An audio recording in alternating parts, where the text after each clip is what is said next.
ಸ್ನೇಹಿತರೆ ನಮಸ್ತೆ. ಇವತ್ತಿನ ಈ ವಿಡಿಯೋಗೆ ನಿಮಗೆಲ್ಲ ಸುಸ್ವಾಗತ. ಸಾಯಂಕಾಲ ಆಗಿದೆ, ಭತ್ತದ ಗದ್ದೆಯ ಪಕ್ಕದಲ್ಲಿದ್ದೀನಿ.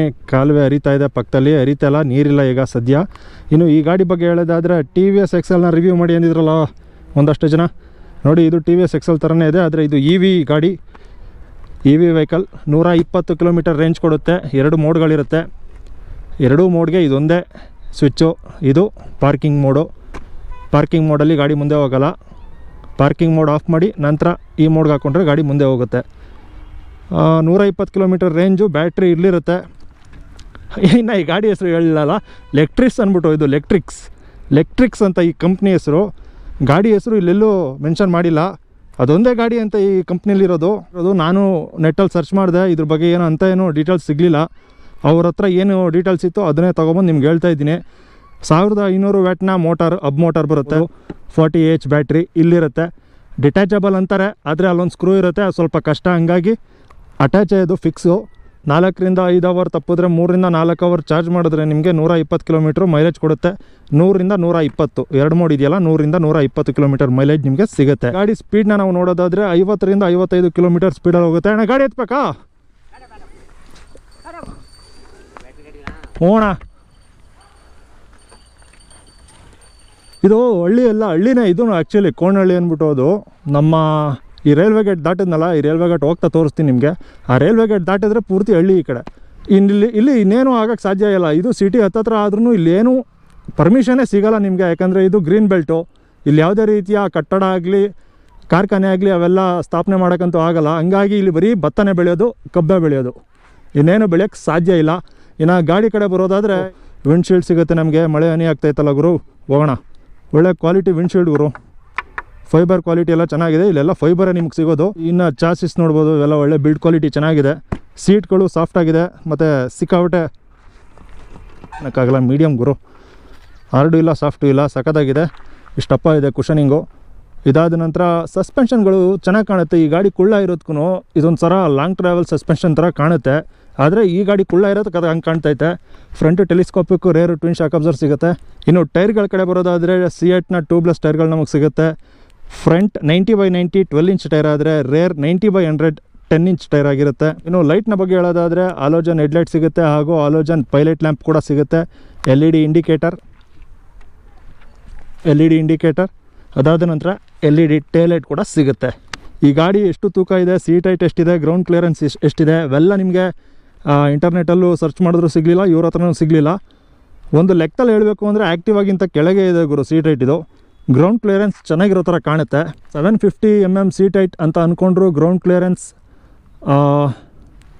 170, 160 ಈ ರೀತಿ ಇರುತ್ತೆ. ಈ ಗಾಡಿ ತೂಕ ಒಂದು 80-85 kg ಬರ್ಬೋದು ಗುರು. ಬನ್ನಿ ಗಾಡಿ ಓಡಿಸ್ತಾ ಮಾತಾಡೋಣ.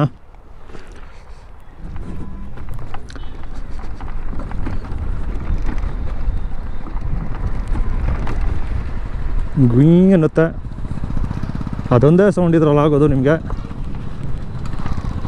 ನಾನು ಹೇಳಿದ್ನಲ್ಲ ರೈಲ್ವೆ ಟ್ರ್ಯಾಕು, ಅಲ್ಲಿಂದ ಆ ಕಡೆ ಹೋದರೆ ಮಂಡ್ಯ ಸಿಟಿ, ಈ ಕಡೆ ಬಂದರೆ ಕೋಣಹಳ್ಳಿ ಅಂತ ಊರು ಸಿಗುತ್ತೆ. ಇದೊಂದು ನೋಡಿ ನದಿ.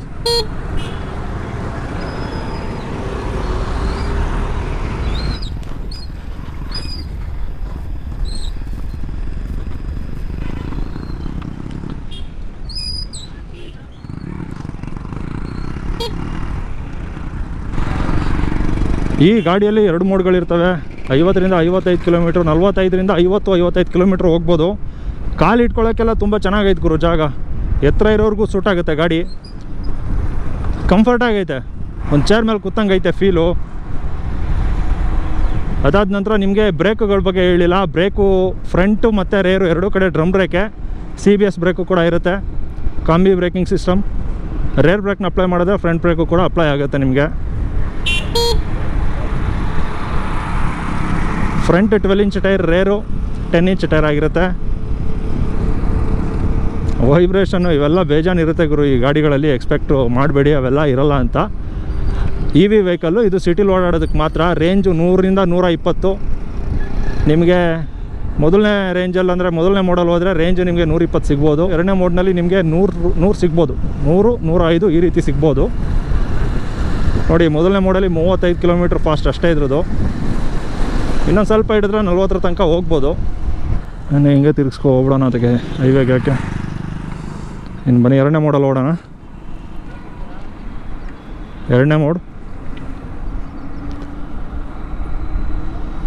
ನಿಮಗಿದು ಅವಶ್ಯಕತೆ ಇರಲಿಲ್ಲ ಈ ಬೈಕಿಗೆ, ಯಾಕಂದರೆ ಈ ಬೈಕ್ ಎಲ್ಲೂ ಹೋಗೋದಿಲ್ಲ ನಿಮಗೆ ದೂರ, ಸಿಟಿ ಒಳಗೆ ಮಾತ್ರ ಓಡಾಡುತ್ತೆ. ಹಂಗಾಗಿ ವೈಬ್ರೇಷನ್ ಆಗೋದು ಸ್ವಲ್ಪ ಕಡಿಮೆ ಆಗೋದು ಇದಿಲ್ಲ ಅಂದಿದ್ರೆ. ಅಣ್ಣ ನೋಡಿ ಅಲ್ಲಿಂದ ಇಲ್ಲಿಗೆ ಬರ್ತವ್ರೆ. ಬಾರ ಪುಟ,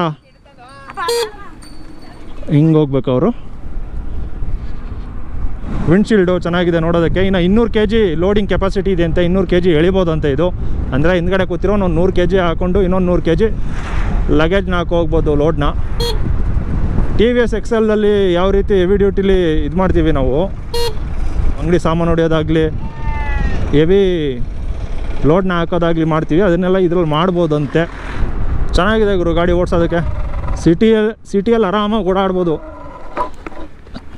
120 km ಮೈಲೇಜ್ ಕೊಡುತ್ತೆ. ಬ್ಯಾಟ್ರಿ ನಿಮ್ಮ ಕೂತಿರೋ ಕೆಳಗಡೆನೇ ಇರುತ್ತೆ, ನಿಮ್ಮ ಸೀಟ್ ಕೆಳಗಡೆ.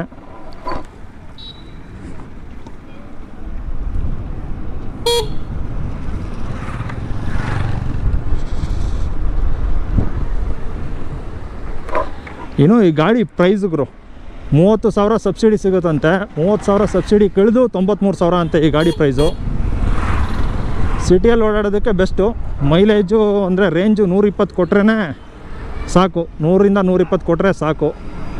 3ರಿಂದ 4 ಅವರ್ ಚಾರ್ಜ್ ಮಾಡಿದ್ರೆ ನಿಮಗೆ ರೇಂಜ್ ಸಿಗುತ್ತೆ.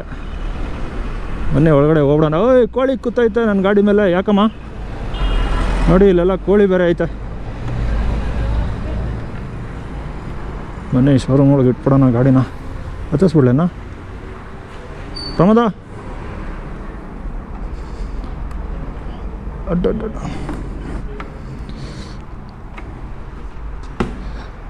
ಬ್ಯಾಟ್ರಿಗೆ ಆಗಲಿ ಮೋಟ್ರಿಗೆ ಆಗಲಿ 3 ವರ್ಷ ವಾರಂಟಿ ಇರುತ್ತೆ.